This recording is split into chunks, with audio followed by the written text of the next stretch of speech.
Go. And we are live, guys. I do apologise. Lo fell asleep and got up late.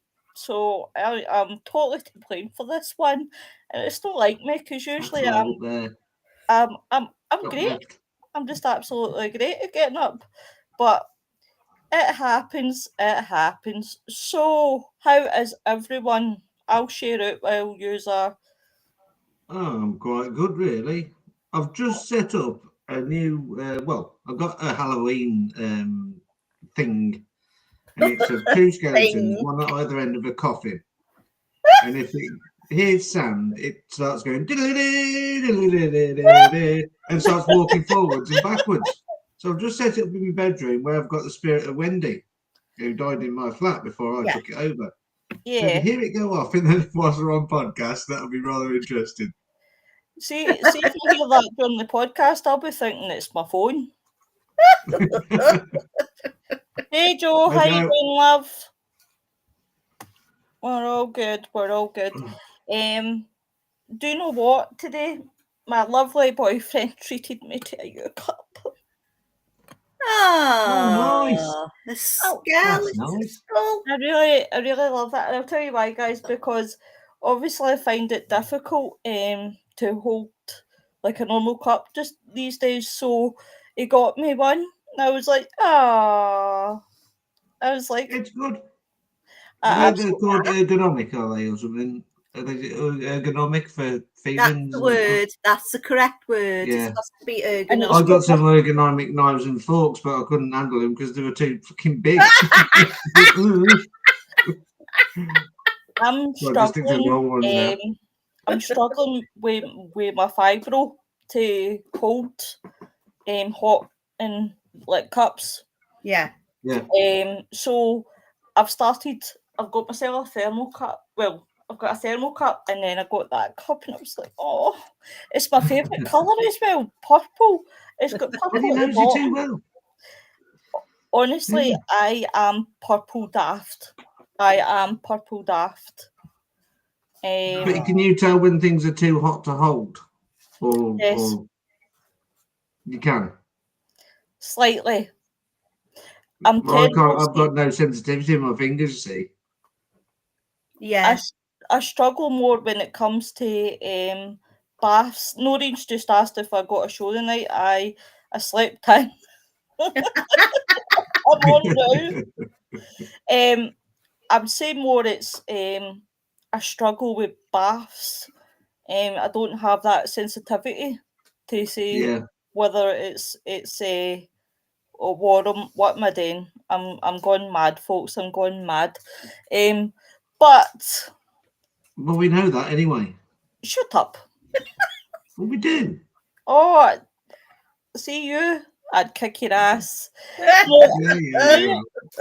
You have to wait till February then, won't you? Well, so tonight, folks, we are going to talk about films, Banter films. Noreen. Hi, Noreen. Sweetheart, I slept in. Please forgive me. Noreen's like, I'm here. Good. We are going to talk about Banter films. Now, I know we did it a couple of weeks ago, guys, but I didn't know how many actually Banter films there were. I didn't know how big a topic it actually was going to be.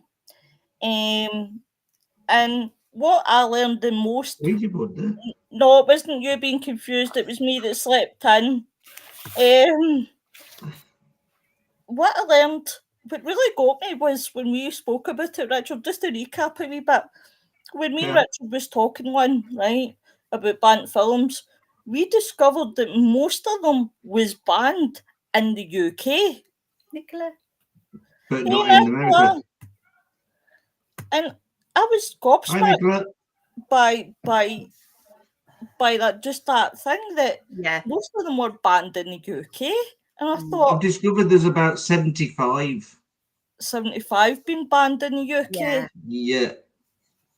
Well, just for silly little reasons like too much blood or too much gore. Yeah, or sexual content. Horrifying sexual content. Actually, one that has been re-released. What was it? The I Spit on Your Grave. Have you watched Oh that yeah, one? yeah. That was banned in America because of violent sexual happenings. But then it was re-released when they Hey Nigel, how you doing, covered my it friend? more. When they covered up the bits that there was all the violent sexual part, they still showed that thing was happening, but they didn't know what was happening, if you know what I mean, because of the way they filmed it. Yeah. But she obviously let slip later on that that's what was happening, but apparently that was okay. It's crazy, isn't it? It wasn't cut that much, but it was cut in an aesthetic way. And it was re-released. And obviously we, as Brits, saw it for the first time as, oh, look at this film they've just made.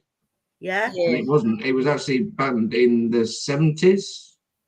Yeah, 78. That was out. 78, and banned. Yeah. Yeah. So it's mad. And the Boogeyman as well. That was banned in 1980. Forgot about that. The Hey Boogeyman. Steve. Hi. Mr. Paradox Club. Everybody check out the Paradox Club. It's really cool. And Steve and Sharon are lovely. And oh, Nigel, usually you're great. Huge hugs, honey. But yeah, a lot of films are banned, right? This is what I totally love, right? They watch a film, boom, banned. Yeah. And then it's like, oh, we'll just release it 20 years down the line. But we'll cut. Yeah, they do. Do you know what? You're very welcome, my love. Looking into really old films, right? And I've got quite a bit wrote down here. Do you know what? I knew Lynn was coming to I love to write. Bloody hell. I could write books. Well, I have, but there you go. Right, I've got to tell you about these two films, right? The first one, it was the Phantom of the Opera. Everybody's heard of the Phantom of the Opera. I've watched it. This was out between 1925 and 1929. Now that's a long time ago, right?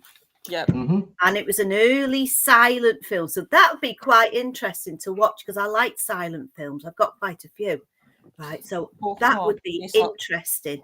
And it starred that Lon Chaney's, and he became famous because of the makeup that they actually put on him for the film.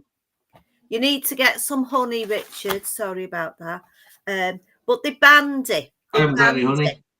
And it was based on a book by Derek Wood. Good lad. But it was banned in the UK as being too scary. Now, we all remember these films. You've seen them on the adverts and you've got that, that little creature with the long... Oh, vile little rat that is. Sorry, but it is. But, they're scary and they stick in your mind. Yeah. Even though you think, oh, hi, Tom. Hi, Tom. Tom, but get your arse in here. It's your favourite subject, yeah, movies. It is actually. And I found a good one as well. A 1960s film called Black Sunday. So it was a Mario Bava's debut film, and it was marked the horror world so bad. And yes, Steve, it did. Yeah, and it was banned for 8 years, that one. It was a gothic masterpiece, which follows 9 witch princesses who was executed in 1630. So that was what the film was about, but it only to return to two centuries later, seeking that bloody revenge on her brother's descendants. Now, you can picture that, can't you? Yeah. Somebody being killed as a witch. Yeah. And then 200 years later, coming back and popping them off. What? Really good. And the opening scenes featured a spiked iron mask hammered into this Barbara Steele's face. and it was deemed too shocking for Britain. So imagine, I think we've all seen these medieval style films where they put iron masks on and imagine that'd be horrific. It would be, yeah. That's where the Americans think we're too soft for any of this. Right, yeah. So this film actually became a worldwide hit, launching the career of Barbara Ann Steele, who would become the undisputed queen of Italian Gothic horror. Can't beat Italian Gothic horror. Brilliant. I've always said, see that foreign films, some of them are actually really, really good, folks. They are. I find a lot of them really, really odd, because there's some French films that I've watched, and I've watched some Koreans, and I've thought, do you know what? I really actually like these films. Yeah. And they're classed as what you call B movies. But you'll find that the B movies are actually quite a lot better than what we're getting today. That's true. Yeah. So this film had groundbreaking violence that wouldn't seem tame by today's standards. And it sparked heated controversy due to its religious themes and witchcraft elements. When it was finally released in the UK in 1968, it was heavily censored. What's the point? The uncut version wouldn't see British screens until 1992. Now, that's 32 years late. That's a lot, isn't it? That's a long time. But what we thought of, ridiculous. I think, in them days as really bad, to what we're used to, we've been programmed to accept. Yeah. Is a lot different. A lot different. Tom's waving. Hey, darling. Steve said, didn't I Spit in the Grave get banned in the 80s? It did, and it was purely down to the sexual violence, because of how graphic the sexual violence was. And I've got to say, I totally agree with that one. Yes. I'm usually up the arsey some of the films and saying, really, why are we banning them? Like that's what they were doing. Like the Texas Chainsaw Massacre. I don't see why that got banned. And in 2003, there's two versions of 2003. There's one where he's got the girl.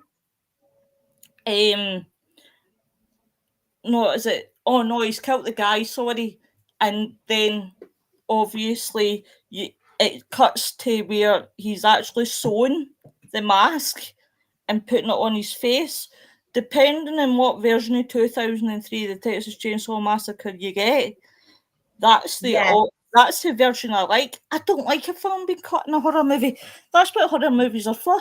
That's what the genre's for. At the end of the day, you know, people want to see the glory. Do you know the best one that I've seen recently that shows the true acumen of horror is Terrifier? Because Terrifier was dead glory, it was dead bloody, you know. And I think to myself, looking compared to the Texas Chainsaw Massacre in 1974 to Terrifier that we had in the 2000s, it's like, Jesus Christ, the Texas Chainsaw Massacre showed less blood. Yeah. But man, like, seriously, what is wrong with you? Too hungover in my bum. You just don't want to work with me anymore. Tom, you're just a lightweight. Just a lightweight, mate. Nigel says, I've shared it on. Thank you. You're a babe. Cheers, Nigel. I'm not sharing with you anymore. Thank you. Hey, honey, hope you're well. But there's a lot of ones that were banned because of the religious themes. If you look at the Passion of the Christ, that got shafted because of its theme, because it was upsetting too many Catholic people. The version that they came out with and how graphic it was, because you know the Catholic faith, it's very deep, isn't it? And it went to the heart of a lot of people, that did, and it just went against the grain.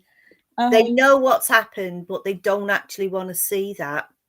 Steve says, do you think Ed Gein on Netflix should have been banned? I haven't seen it. I've got a problem with Ed Gein. You said about watching Ed Gein. I watched Ed Gein, and it is really, really weird. It is more about mental health of that mental state of that bloke that drove him to do whatever he was doing. But dressing up as his mother, that's just no. Right. It was interesting to watch. Shut up, moaning Mora. Come on, don't you act like one of the Brits that want to get it banned. In all seriousness, right? I haven't watched it, but I will watch it, right? But here's the thing, guys, right, Steve, right? I think obviously if you're going to do serial killers, you have to do scenes of what the actual crimes were. And people were dressing up as Halloween. Now, I've said this and people went, no, it won't happen, it won't happen, it will happen. I'll tell you why. It will. Definitely, because it's easy to do. Yeah. We'll put it this way, right? People, they've already done one into Ted Bundy, right? You had Zac Efron, right? Jeffrey Dahmer, right? Everybody that Halloween was dressing up as Jeffrey Dahmer. Yeah. Everybody was. Right? Then you've got Ed Gein now on Netflix, and I said, pound to a penny, this Friday, people will dress up as Ed Gein.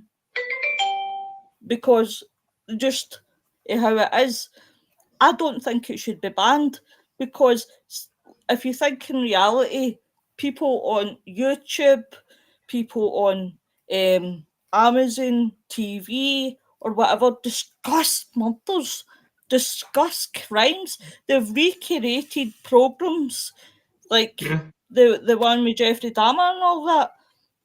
At the end of the day, if you've got true crime fanatics like me, I love things like that, right?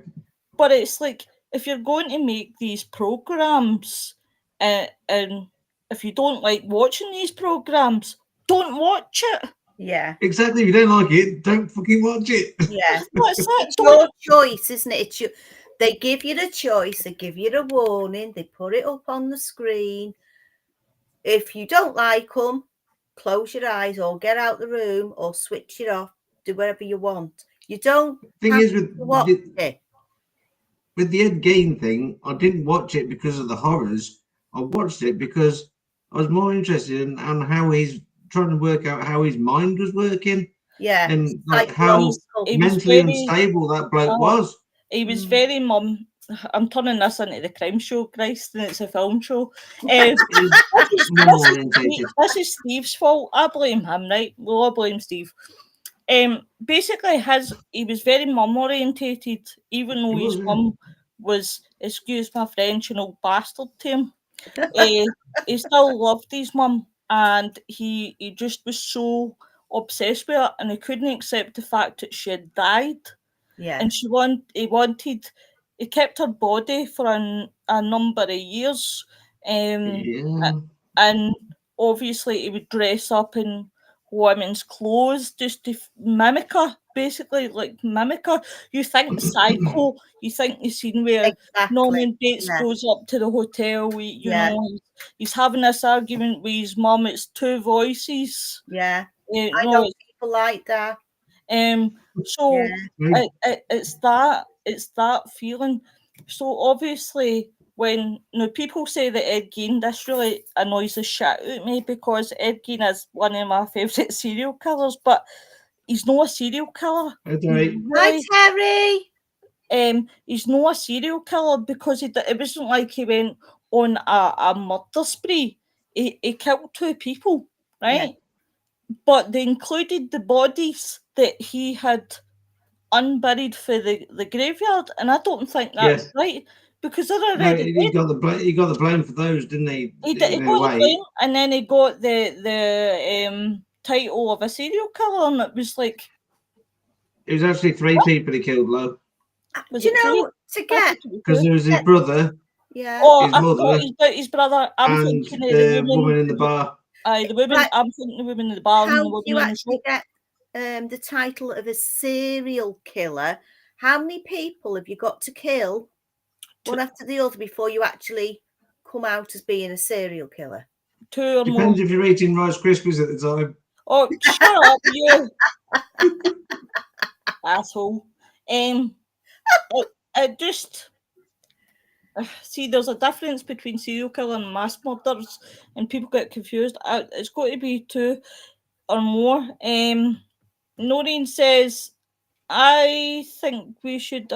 I can't read that, so I'm going to have to read it for here, folks.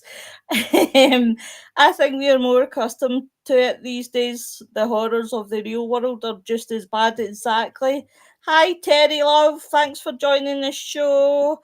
Martin says, I've got to say, most horror movies just bore me rather than a good ghost investigation program. It's not that I get offended or upset by them, just don't interest me. See the problem, Martin? See the genre of horror? It's not horror anymore because you get in this world too many snowflakes. That's the problem. Yeah. They've toned horror down and down and down. And it's sad because there is horror freaks like myself who love horror. Yeah. But as I said, the psychological true crime is good. Definitely. Yes, I like that. That was like Silence of the Lambs. I agree with Martin. Oh, Silence of the Lambs. Silence of the Lambs. I sat in the pictures and watched that. Yeah. So awful. And I sat there, and do you know what? I was fine. I was fine with it. And 3/4 of the way through the film, something happened in my head, and I felt a fear. Ooh. I was feeling that fear coming off them actors. I really did, because I'm an empath like you. I can feel, but it was like it crept on me, and it was quite frightening. Silence of the Lambs. Yeah. Yep. That's right, Martin. It's right what Martin said. It is. Because if you think of mass murderers, think of Jim Jones in Heaven's Gate, who just got everybody to kill on one. So one that I can think about is the Funhouse. It was about Amy and her boyfriend Buzz, who goes with their friends to the local carnival for the night of innocent amusement, but soon witness a fortune teller's murder and find that the exits are locked. Funny enough, I've seen that. So it was released uncut in 1987. It was reclassified 15 in 2007. This movie was not prosecuted. Surprise, surprise. The film was unsuccessfully prosecuted as a video nasty a few years ago after its release.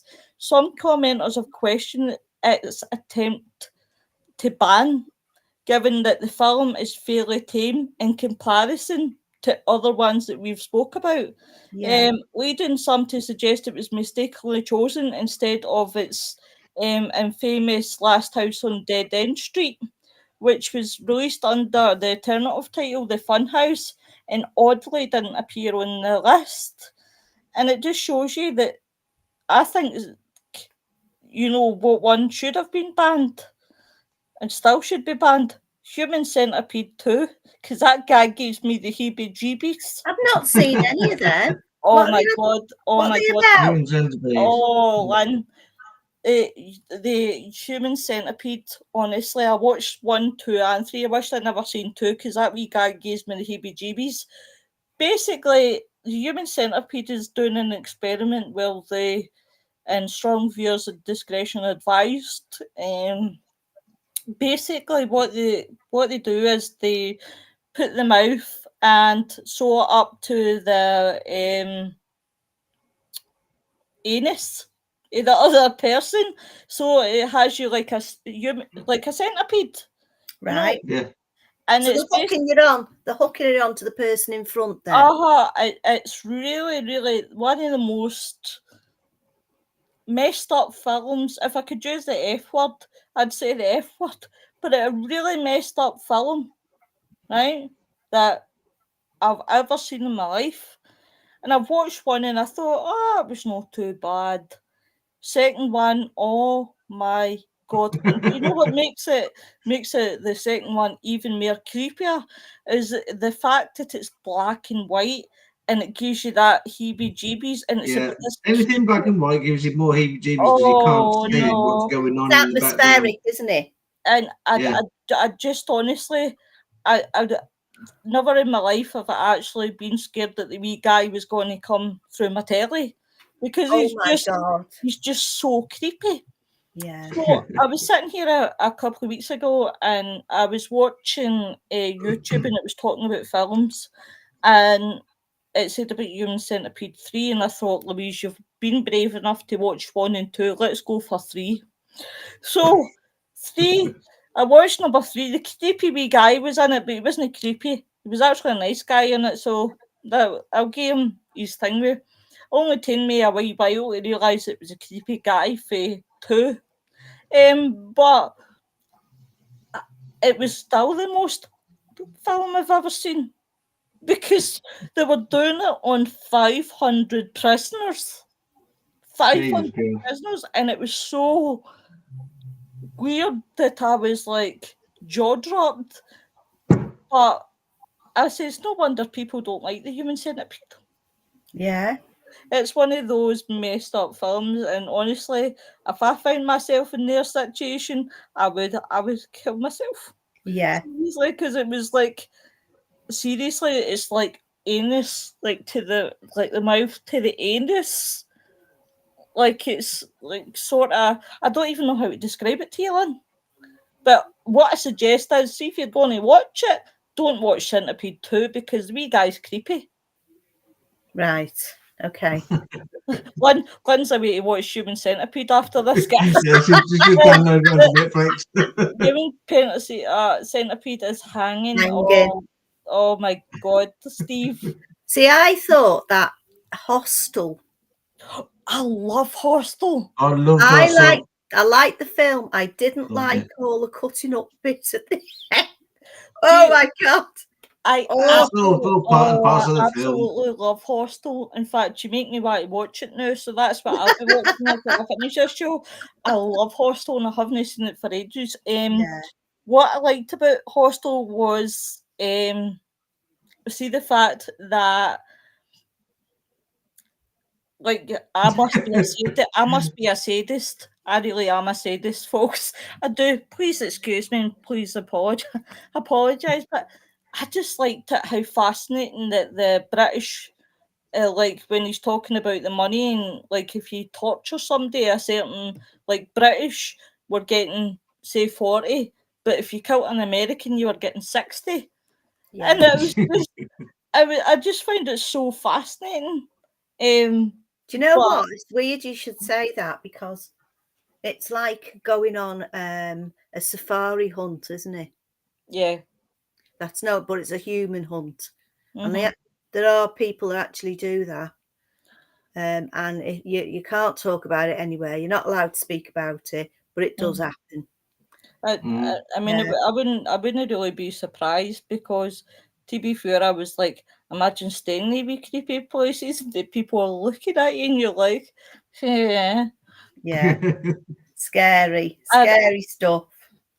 I would be all right if they cut my feet down a couple of inches, so I wouldn't be a 10.5 anymore, but I'd be fine with that.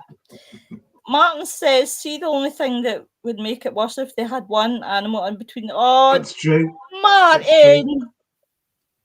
Put a cow in the middle.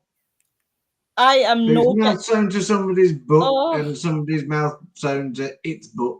That would make. Because you know how much a cow poos. You could definitely use the title "Eat Shit, Boy." Oh my God.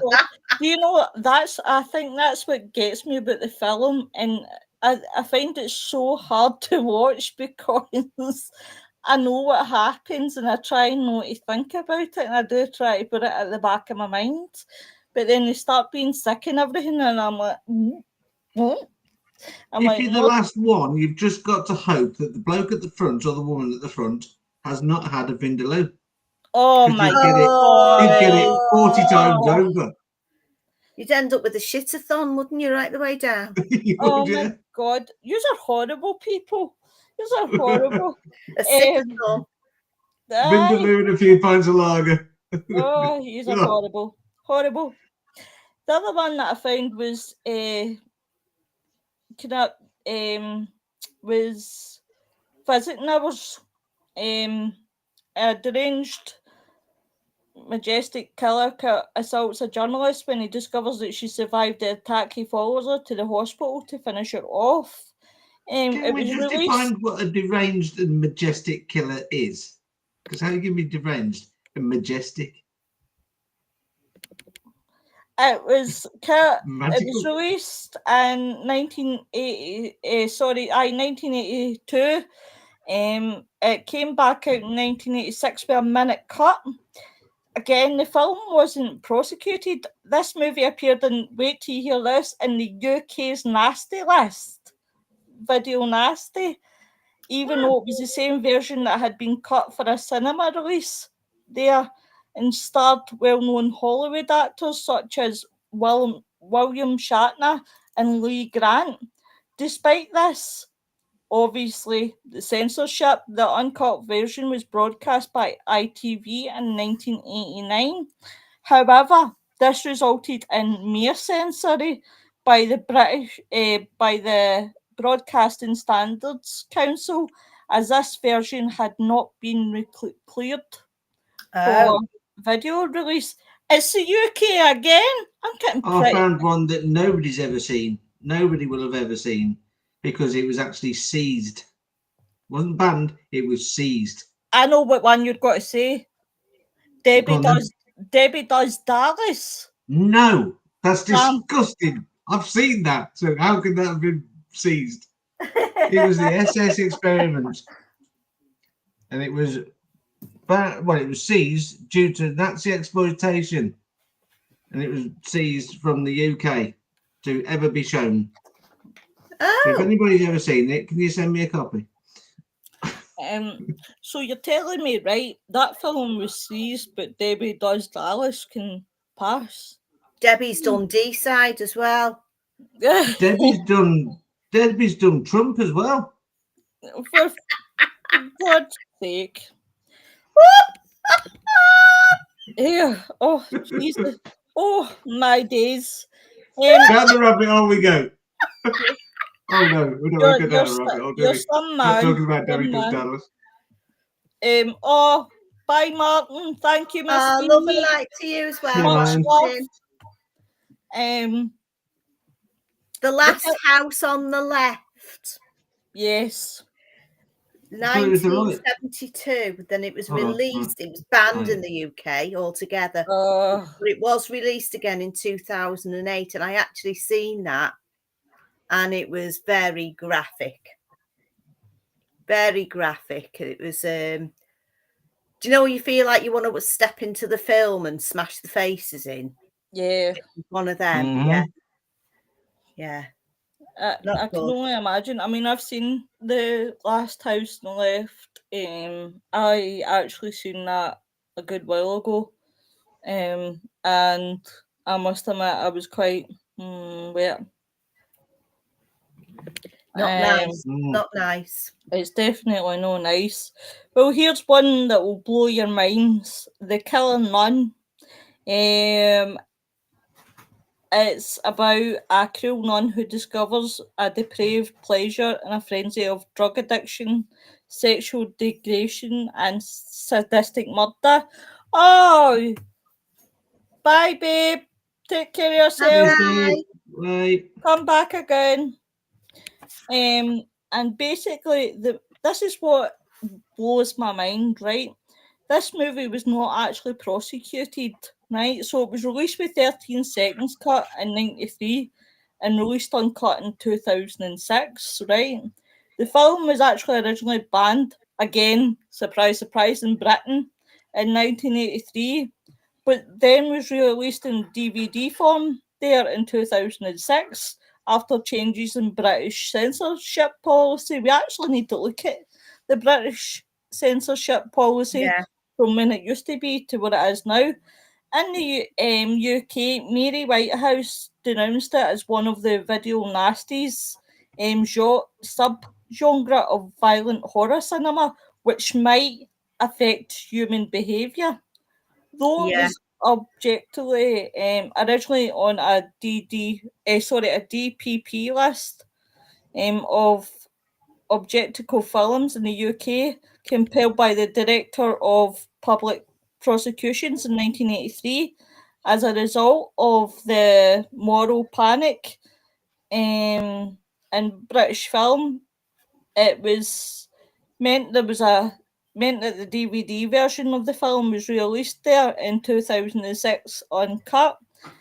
I just don't. What I would be interested in doing one night, guys, if you are up for it, is looking at the differences in why Britain was so hard on some of the films, but they're now getting released over in the 2000s. I can tell you that answer really interesting. straight away. I can tell you that answer straight away. It's religion got a lot to do with it. Yeah. Too many Christians were involved in the British Broadcasting Corporation, and their views were not biblical, and it was more to do with, the Lord won't us watching this because we don't watch that sort of stuff as a Christian. I can't watch that sort of stuff. Mm-hmm. But as time's gone on, we've sort of moved away from that sort of thinking, and we're more open because of the world as it is. It's opened us up a bit more. Yeah. And they think, we can take a little bit more blood and gore. Let's watch the priest get stabbed through the nuts with a hatchet sound. Yeah. No. I'll tell you what, guys, next week we're doing the Final Destination franchise. So what I would say is the week after we'll look at why the Britain, obviously UK, was so hard on the films and the differences back then to the 2000s. Yeah. Noreen says she was a pain, Mary Whitehouse. Yeah, she was. Like everyone says, it's our choice if we watch or not, or should be. Do you know what, Noreen, you're totally right. And I think, see, if it's going to be on TV and you're paying your TV license, it's your choice whether you watch it. You should get to watch what you want. But I just find it fascinating that it's been Britain that's been mostly the problem. See, that's the point. That you've got a good point there as well, Lo, because and Richard, you pay your TV license so that you can watch whatever you want on TV. So they're saying, we're going to ban that because it's not good enough to go on TV. So who's watching it and who decides that it's not good enough? Somebody's sitting there watching that. It should go to a board of people. It's a group of about 30 Christians that it goes to. Right. And the Archbishop, apparently. So if he doesn't like it, then we don't get to watch it. So, you can pay your whatever. I don't pay a TV license because I just don't agree with it. Don't pay it at all. So I don't use it. I say to them, I only watch Netflix. And you're fine. As long as you can prove you haven't got BBC iPlayer, you're fine. I haven't got BBC iPlayer on my telly because it's not even programmed into the telly as it is. Yeah. I won't pay it because I've got a Roku telly. I'm not supporting a paedophile ring, and I've already told them. Oh, fun. Yeah. I was trying to stay away from that. Oh, I've got it out now. That's fine. No, well, it's out there. It's out there. Do you know Let's something? go with it. Do you know what, guys? This is like conspiracies of the Vatican again.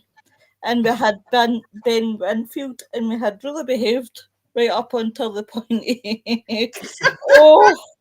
Ben went in the direction. Yeah, he did. Oh. Well. Anyway, let's get back onto the film. Right, guys. Right, so. Hi, Mal. Hi, Mary.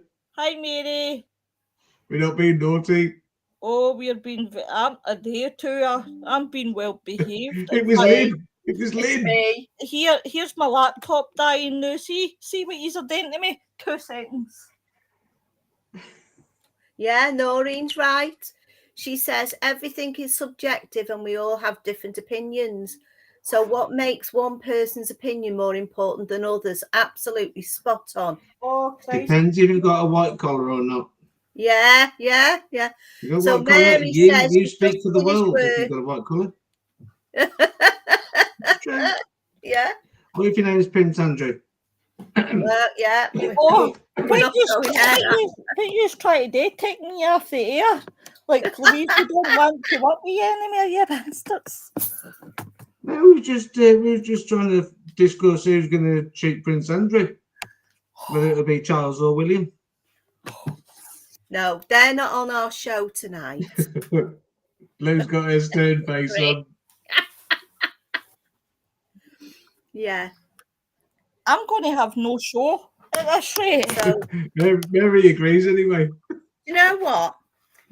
I've never seen this particular film, but apparently it's called Faces of Death, and it was in 1978. It was released, and they reckon, I don't know who else has seen this, I don't know, they reckon it's the most gruesome film of all time.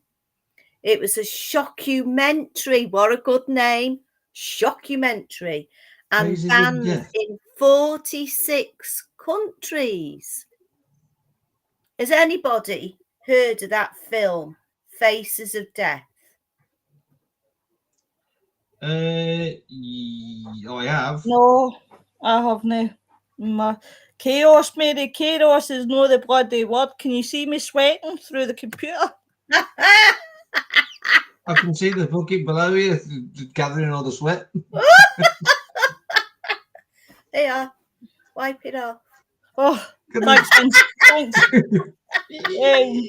Totally agree. And obviously Nori's comments been read, so that's fine. No, I've never ever seen it. What is it about, Lynn? I don't know. I said I've never seen it, but it's been dubbed the most gruesome film of all time. So is anybody it's got real scenes of autopsies. Oh, I love that sort of stuff. I'll go and look for real it. Scenes of death, autopsies, executions, and accidents. Were they accidents? We don't know. What was the name of that again, Lynn? Send me it. Faces of Death. Faces of Death. I'll look for it. See, I've never heard of it, but apparently it's a big one. See, I'm doing my many of the parts of the film were done with actors or special effects, and it was mixed with some genuine footage of animal slaughter and accidents. Oh no, I can't watch it then. So it got a UK ban. Yeah. In the UK in the early 1980s. It was part of the Video Nasties Panic or something. Prosecuted under the Obscene Publications Act by the DPP, not to be confused with DWP.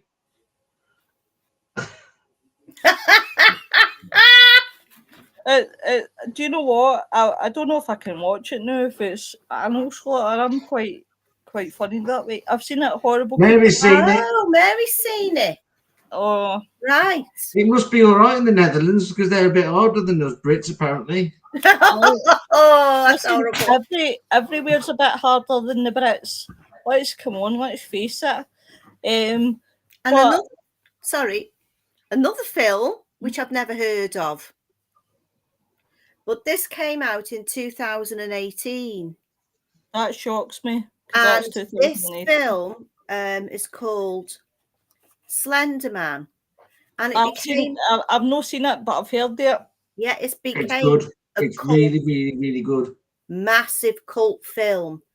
And it caused certain followers to commit stabbings of the best friends. They set them up and done the actual thing that they'd seen on the film. That's what it says here. So, what did you think of the film, guys? I didn't see it, but I've heard of it. See, this is what really pisses me off, right? Films get banned because the kids watch it. They blame it on, this one, that one, the next one. I'm sorry, right? A film doesn't make you do anything. If you watch that film, depending on where you're at and where your head is at, then you're your own person. It's the same as music. When they try to ban this song, that song, and the next song, that's just what people write. Like Marlon, I'll take the biggest controversy, Marlon Manson, right? Marlon Manson, people will say about him is, he makes kids get in and shoot up schools and everything.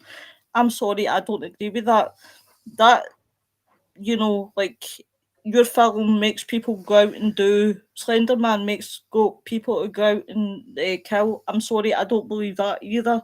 At the end of the day, you have a choice in life. Yes. You have a serious choice in life, unless you're at the point of deranged, right? Yes. Depends where your mental state is, doesn't it? Yeah. Of whether you carry forward anything. Does. But you can't say, this film made such and such do this, or Marlon Manson made someone take a gun and shoot up. You can't do that. No. Because you can't... I think what the public look for people to blame. They look for something to blame. But it shouldn't be that way. It should be down to if that person doesn't have any capacity, like, to make their own decisions, or they're deranged, they're the people, believe it or not, I do feel sorry for, because their mental state has went that far that obviously they can't be in control, and it's at the end of the day they do what they do. It's like the film The Devil Made Me Do It. But if it's somebody who knows what they're doing, but yet you're turning around and blaming Marlon Manson or a film, then no, blame that person. They know what they're doing and they want to do it. That's who you blame. Yes. Don't blame They're somebody. the one that chose to watch that film. Exactly. So if they can choose to watch a film, they can choose whether they're going to act on it or not. Yeah. It's like, if I told, Lynn, go and jump off a bridge, would you? No, what the hell? No.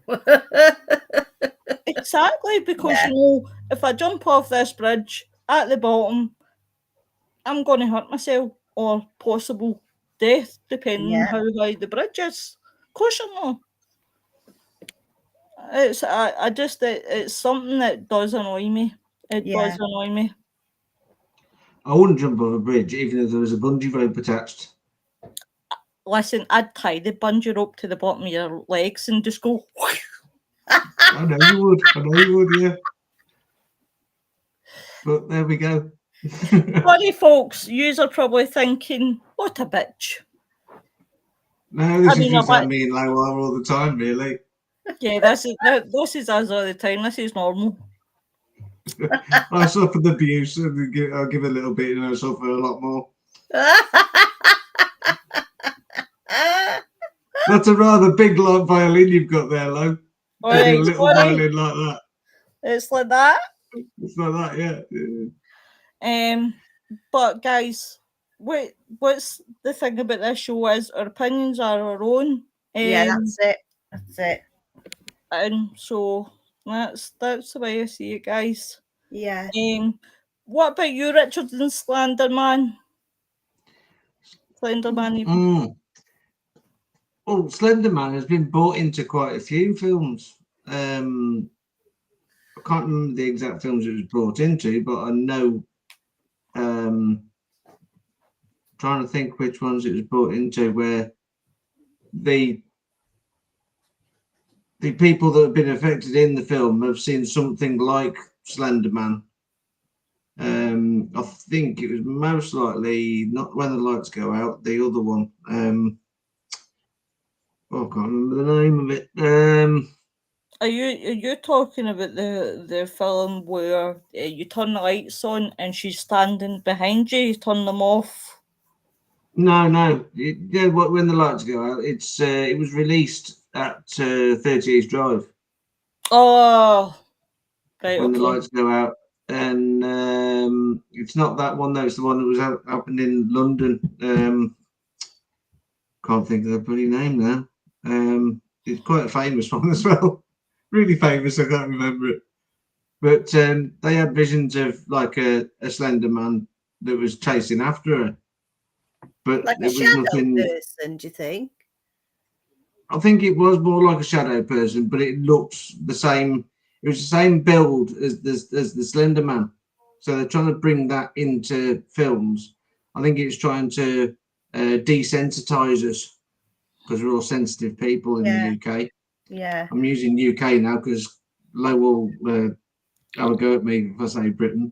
Yeah. So the UK, United Kingdom, including Scotland and Northern Ireland, and Wales. Us in Scotland have our very own wee island. You're by yourself in England. I wish I had an island. It would be mental. It would be mental. But Noreen says, we all know right from wrong. You can't blame a film for your actions. Exactly. Exactly right, Noreen. Exactly right. But I think people look for the scapegoat. People look for a reason why. I mean, it's like me, right? Forever watching Saw, right? And you like that, don't you? I love that film, so that's why I'll use that. No. Yes. Do you want to play a game? Oh, I would put you in the room. Believe me, I'd put you in the room. I'd sacrifice you. I know you would. I know. I wouldn't, sweetheart. I would miss you. But see, she loves me really. I do. It's all a front. Shut up, you. So obviously, when I watch a show and I become obsessed, right, and it's in my head, obviously I start reenacting it and taking Richard and putting him in the room, and poor Richard gets his arm sawed off or his legs cut off. People would I'm harmless, really. People would look to blame. Aye, like that. People would look to blame the Saw movies before they would actually think bigger picture. Yeah. What's her mental health state? What's her background? What's the childhood been like and things like that? And it does get, you know what I mean? I'm going to quickly go away from horror when we were speaking about religion and movies. The Da Vinci Code. I knew you were going to say Da Vinci Code. I was just about to say Da Vinci Code. Yep. Ron Howard's adaptation of the hugely popular novel The Da Vinci Code. Now, I've read the novel and I've watched the film. Yeah. I used to like Tom Hanks, but I don't know what's wrong with all the stars now. They seem to be dead weird. So can I say I met Tom Hanks when he was filming that, because a lot of it was filmed at Lincoln Cathedral. See, I wondered what And I was living in Lincoln at the time. What church it was, because it was a beautiful church. Yeah, absolutely magnificent. Is that where it was filmed at? That just shows you. Well, wait till I give you a fact. A lot of the Batman films were filmed here. Yeah. In Glasgow. They used some. In fact, did they not use one for the Catwoman? And then it ended up, it got cancelled.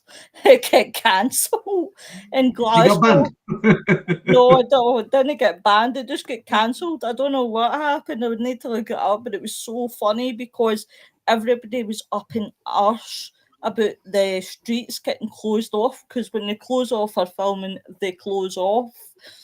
And literally, I kid you not, everybody was so mad about this film blocking like shops and things like that. And see, when it got cancelled, everybody was like, well, we've been through all that for nothing. I know, literally. So the Da Vinci Code was deemed blasphemous for its suggestion that Jesus and Lady Magma got married and had children, and we got a still living descendant for something. It's all rather, it's very clearly fictional and pretty silly at the time. Now, it was banned, believe it or not, in Egypt, Jordan, all the Middle East, basically, even the Vatican City in China. I do believe, right, when they do religious films, right, it's quite a hard one, right? It's between the dark blue sea, a rock and the dark blue sea. Yeah.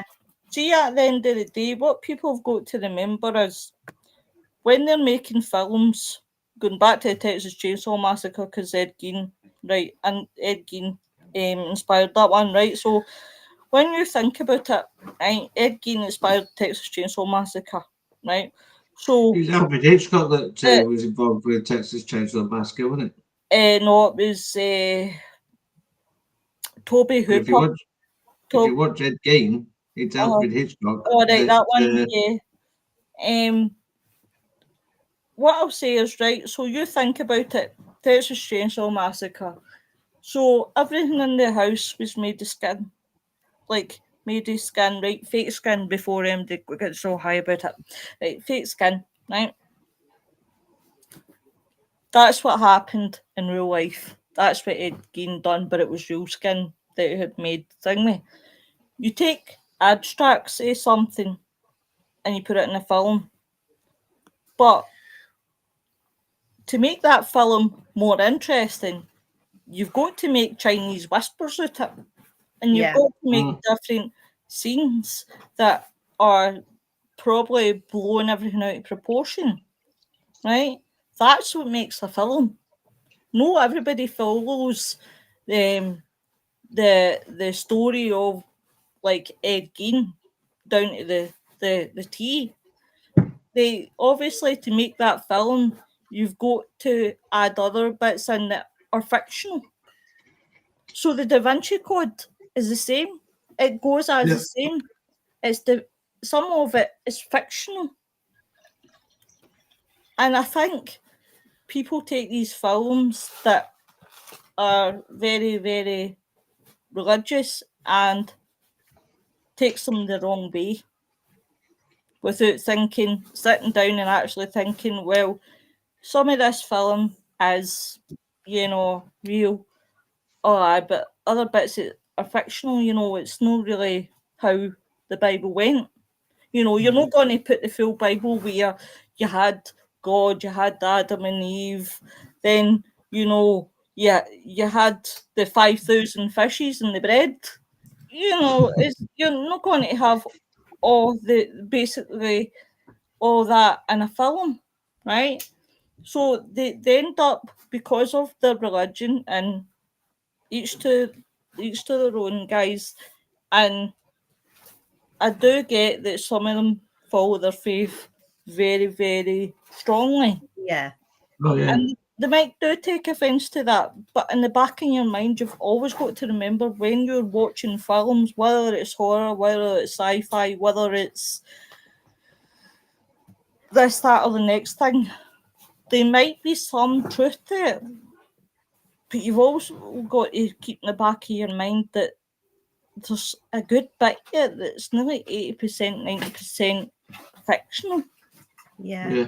And it's not meant to upset, anyone. It's to give people who are probably into those films something to watch. Yeah. So there was protests throughout the US, and the movie was actually outright banned in a bunch of countries and regions. And it's probably one of the bans that you think to yourself, oh my God. I actually found the movie really good. I actually liked the Da Vinci Code compared to Angels. I did. And I must admit, it's funny how they banned it in America, but they didn't ban it in Britain. I was going to say, so it's okay for the Da Vinci Code, but stuff the rest of the films. We don't like them. It's just very odd. But is it because there is so much more of a staunch following of Christian faith in America, places like Texas and around there? Yeah, possibly. If have you watched, have you ever watched? Oh, what's his bloody name? No, bloody name. Doesn't matter. Carry on. I'll tell you one that shocks me. Absolutely shocks me, and I bloody love that film. The Life of Brian. Oh, I've got it here. I watch it often. As me dad. The Life of Brian, right? Yeah. No, Life of Brian. What makes me laugh about the Life of Brian is he's not the Messiah. He's just a naughty boy. I think that film is absolutely, I cry with laughter watching it. That is a genius. It makes you think of the writers, right? Whoever wrote all these films. What's going on here? Like, what's going on in their mind? You've got the horror side of it. What's their brains like? What job did they do before they went into writing? And then you've got the comedy side of it. So, that is hysterical. It's hysterical. Do you know what? The Holy Grail where they're bashing the coconuts and thinking it's the horses. It's like, and then he's like that. And then he's that just cracks me up.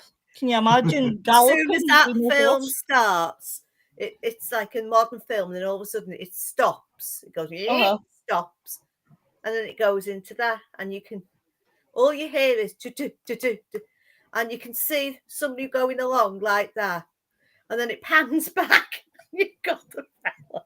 And two guys with no horse. I could watch it 10 times in a day, and I'd still be hysterical, laughing at that bit. And when they come to the nice in the woods, so they cut his arms. Aye. That is funny. Do you know what? I'm going to watch The Life of Brian tonight because I think it's hilarious. That's me. My horse, though. I've went for horror to comedy. That would be so funny. So it was so funny. It was banned in Norway.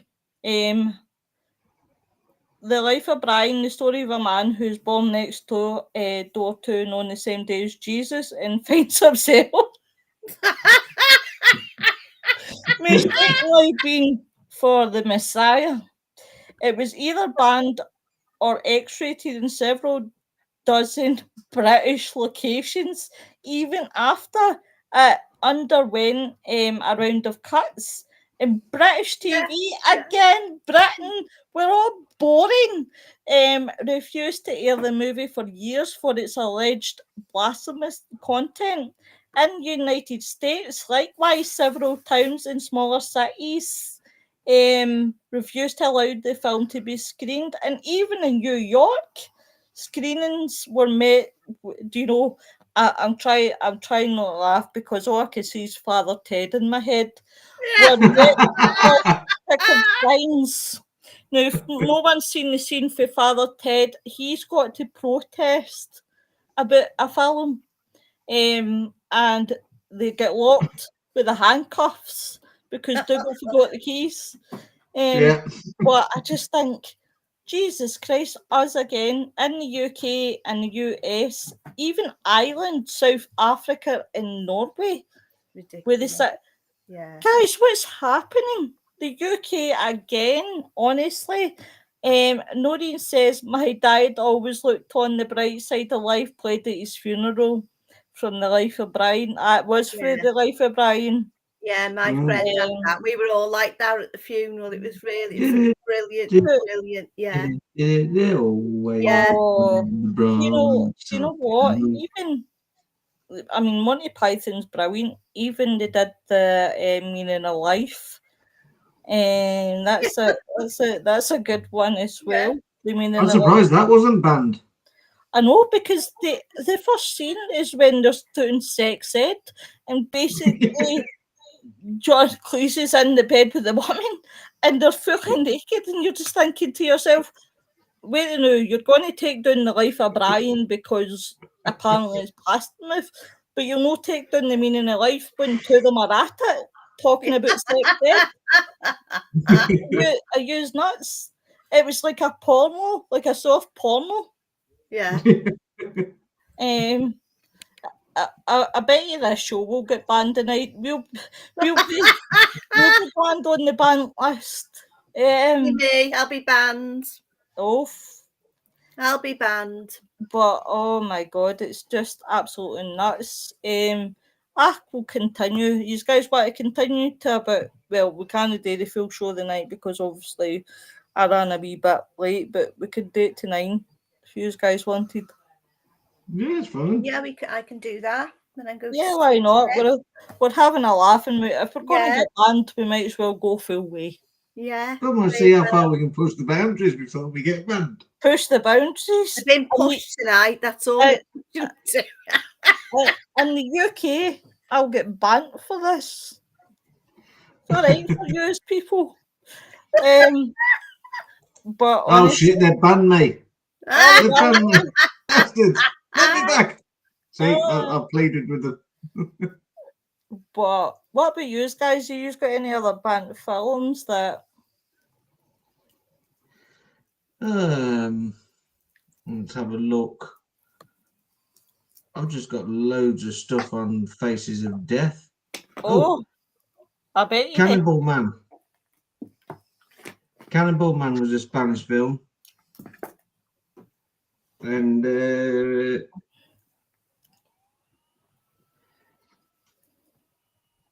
was a Spanish film included just because of the cannibal marketing. Yeah. One of the prosecuted list. It was prosecuted as well, that film was. Well, I can see why, because see if you think of the film that they did, the Cannibal Holocaust, right? Yeah. There's one for prime example.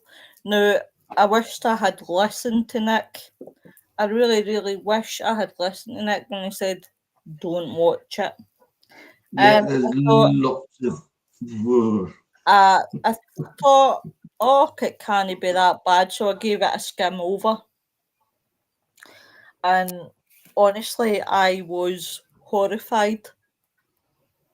Honestly, horrified by it.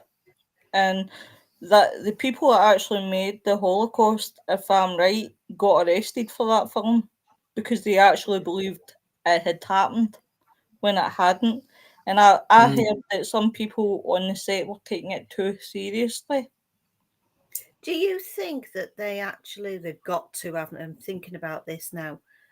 Somebody's got to read that script before it's allowed to go and be filmed, before they're allowed to make it. Is there I don't know, an examination board somewhere that can read these scripts when they say, right, we want to make this into a film? Mm-hmm. Do they read the scripts and then decide, yeah, that's good, do that? Or do they say, no, you can't? I think it should be looked at before. Really. I think they leave it down to the producer, don't they? I think, to be honest, I think there is a lot more today that in today's society, in today's age, that have probably read it and were like, you know, you can't get away with this, can't get away with that sort of thing, you know, as it is with many programmes. If you look at TV programmes, there's probably been many TV programmes that have not been broadcasted, because obviously maybe for one thing and the other.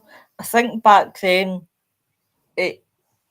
you were a lot more free to write stuff and do stuff. Well, within reason, unless you were in the UK. I would take to have seen what it was like back in the UK before TV programmes, but it was like, obviously you had more room and things could be said. I find in this day and age that a lot of things are censored, and a lot of things, like, again, like your horror movies have been really toned down from what they're supposed to be, because, you know, people get upset if for one thing or the other. And I do think that probably a lot of the producers do read this and may change things round about, because you find with films sometimes you get two alternative endings, and you kind of question yourself to say, well, why they got two alternative endings. The other one that I can think off the top of my brain that Stephen likes is I Am Legend. I like that. There's two alternative endings to that. The two being obviously gets reunited with the wife and child, and the other one is where the ending we guys seen was that it blew up the lab and killed them. It killed him as well as everybody else. The mutants. Zombies. So obviously, I did question why there was two alternative endings. I actually didn't know, and I've seen I Am Legend. I liked I Am Legend, but as I said, I wasn't overly keen. It's the same as right. See, recently I watched because I feel that some films, when we're talking about this in all seriousness, is losing their path. Like the Fast and the Furious, right? Fast and the Furious. The last one that they made, the one with Jason Momoa and he's standing on top of the bridge, I felt that didn't have a Fast and Furious feeling. I felt that like a few of the movies, even Saw itself. Now, I'm a big Saw fan, including Jigsaw and the Spiral book, but I felt that this Saw didn't have a feeling of the Saw. It was, don't get me wrong, it was still a perfectly good movie. I would watch it again and things like that. Yeah. It just didn't have, it's the same as, doesn't have the feeling, did it? it's the same as I've been absolutely choking for 28 days, 28 years later, and I couldn't wait to see it. And I saw it, and I was so disappointed with it. And I thought, Danny Boyle is amazing, amazing guy, writes amazing stuff. But I was so disappointed with it because that didn't have the 28 days, weeks later feel to it. Yeah. And I just thought, what is happening with the films that we're seeing, like Die Hard? Die Hard, like copying, isn't it? It's copy. It's like copy films with different words in it. It's I don't even know how to describe it to you guys, but I just don't think any of these films had the, like, even the Die Hard, the very last one that Bruce Willis, it breaks my heart because I love Bruce Willis. He's actually my favourite hero in films because I used to love watching his movies as a kid. But even the very last one, the Die Hard, didn't have the Die Hard feeling. And I wished I could describe it to you guys, but I just don't think it had the... Don't get me wrong, these movies, apart from 28 years later, were good. They just didn't have the feeling, and I don't know what it is. Maybe I was expecting, 28 will take 28 weeks. So 28 days later and 28 weeks later, you get that feel, they're running around London, you've got Robert Carlyle, and that had both feelings, and you're like, oh my God. I was under the illusion, right, when the the end of 28 Weeks Later, right? Mm-hmm. That when they were running through Paris, I thought that that was where they were going to go next. Unbeknown to me, it was bloody Scotland. But it was like that feeling that, oh, it's going to be a good one because they're running through Paris. Oh, that it was great to see. And it wasn't because it was in Scotland, but I just felt. But didn't they go to Paris in the end, though?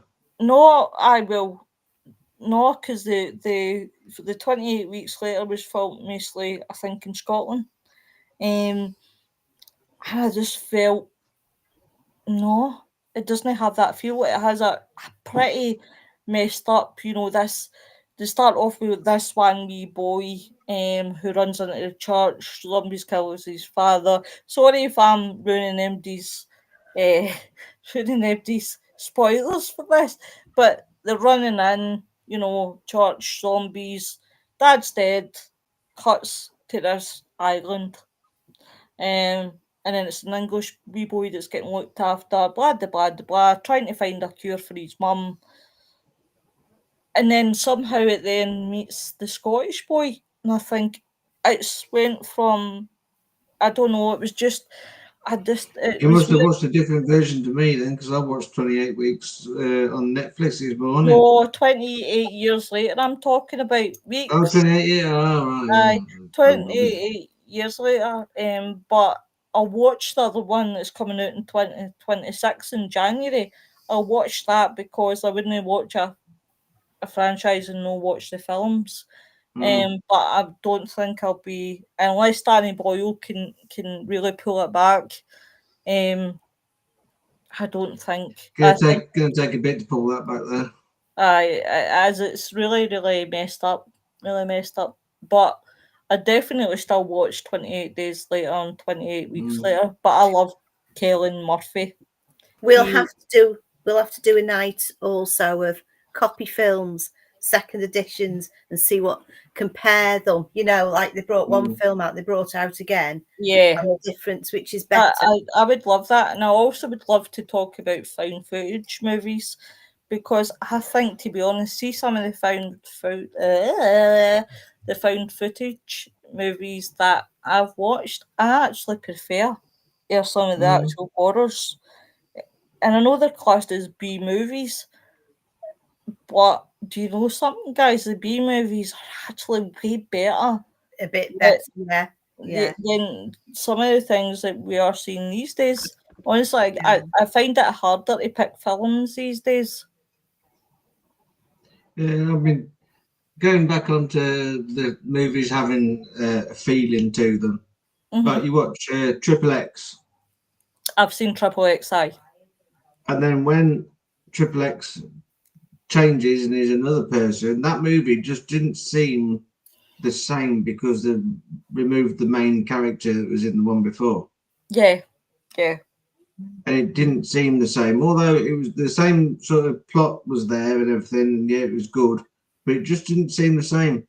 And then when he came back, it was like, wow, this is a proper Triple X one because he's in it now. Yeah. And then they regroup, don't they? And they're both in it, and it's like, now that is a Triple X movie because they're both in it. When they're both in it, it made it really, really, really good. Yeah. But when it was like one or the other, it was like, Do you know what else we'll need to look at, guys? We'll need to wrap up in about 5 minutes, guys. Know what other one that I found really, really dead good is, and know what we should do, right? Because it's got all my heroes, right? But Bruce Willis is my main one, right? Is The Expendables. Yeah. Yeah. See, when they put all the 90 legends in a film. Yeah. Oh man, I was psyched. I loved that.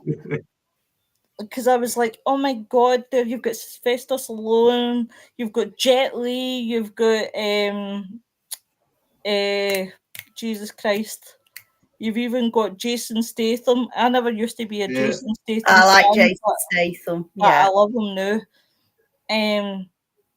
And see, when I seen him in Mechanic, Resurrection with Tommy Lee Jones. Oh my God. I was like, Tommy. But definitely what I would like to do one night, folks, definitely without a shadow of doubt also, is do like film based only Bruce Willis. And I'll tell you why, guys, because it would be a good way to celebrate his life. Yes. Because that man gave a lot to films, and now he's got dementia. He's quite bad with it at the moment. He's really bad with the dementia. So I would like to say thank you in that sort of way, because his films, some of his films that he's done, even right up until the very end, have been absolutely amazing. Absolutely amazing. Was it Bruce Willis that did the film What Women Want? No, I don't think that was Mel Gibson. Was that no? No, it was it was Mel Gibson, because I've just seen The Flash in my head. I get the two mixed up. But don't worry, I used to get Sylvester Stallone and Mel Gibson when I was a baby. Not a baby, when I was a child. Mixed up in Jean-Claude Van Damme and Arnie Schwarzenegger. In fact, here's a random fact for you guys. Arnie Schwarzenegger and Sylvester Stallone used to be in total rival with each other to get films. Right? Yeah. And Arnold Schwarzenegger conned Sylvester Stallone to do Don't Shoot, Stop, Don't Shoot, Mum. He conned him. Aye, Stop or My Mum Will Shoot, sorry. He actually conned him because he said, oh yeah, I'm for it. But he actually wasn't. He thought the film sounded crap. And Sylvester Stallone went for it and got it. Wow. That was just, I heard Arnold Schwarzenegger talking about it, and it just made me laugh so much. I bet they laugh. I bet you, because they're all friends now, aren't they? And and I'd love to be a fly on the wall and listen to all the stories that they'll be think everything that happened and all the rivalries, and they're all best friends now, and they must laugh. They must laugh when they're talking stories. Wouldn't that be good to be a fly on the wall? Oh, definitely. Do you know what, guys? I'm very passionate about films, and when I talk about films and things like that, because I spend a lot of my time watching films rather than watching the TV. Yeah. And I get very, very passionate about it. Even when I'm talking about true crime as well, I get very, very passionate about it. Yeah. You'll see. In fact, I'll need to put Willow language, because when I get excited, people must be like, what's she saying? What's she going on about? What was that? Is she asking for haggis? So next week, guys, next Tuesday, we, in fact, no, it will not be, Louise. You think this is Friday? Oh, for God's sake. We're on Sunday. Sorry, Sunday today. This Tuesday, we will be doing Final Destination. This comes off us talking about premonitions. And I thought, why not do Final Destination? Because I think that would really warm it up. On Thursday, we will be talking on the Mystical Carousel show about Aleister Crowley and witchcraft. Yeah. On Friday, Friday Halloween. I'm so excited. Sorry, Miss, guys. Miss, I've got a problem with Thursday. I'm filming Thursday night for my Halloween special. Well, I'm going to be here Thursday night. Well, I'm not going to be here Friday night. We'll use both suck. Both suck. I'll be here Friday. We're just not Thursday. That's fine. That's fine, guys. on this show. But no, guys, it's fine. So, guys, we will be having a Halloween party That's if I can pull more people out my ass. We'll be having a Halloween party. Still, guys, see if we don't even have a big crowd and I just get some people, then I don't care because I still want to celebrate Halloween. Yeah. Oh, yeah, why not? So, gotta do it. Hi. So everybody, just forget about your kids and grandkids for the night and come and watch us. Don't even answer the door if the kids come to the door. Don't even answer it. I haven't bought any sweets to give kids at the door because I know I'm going to be doing the podcast. Yeah. So I'm getting up every 5 minutes answering the door. So balls to them. They can get their own sweets down the shop. Yeah. Bye. What party England are you getting at? Because my brain's just went. What part of what? England. I'm from Rugeley, near Birmingham. Guys, if you're in his local area and you Chappie's door, he doesn't want to answer the bloody door to use. He says he doesn't. Not today. Come back tomorrow. So you can go on Saturday. There's a thing on my door that says keep out danger. Biohazard. So if they don't take any notice of that, then you know. Definitely, guys. But thank you very much to everybody in the chat who came in. Thank you very much to my co-hosts. I don't know what I'd do without them. Guys, have a good week and we will see you then. Bye, everyone.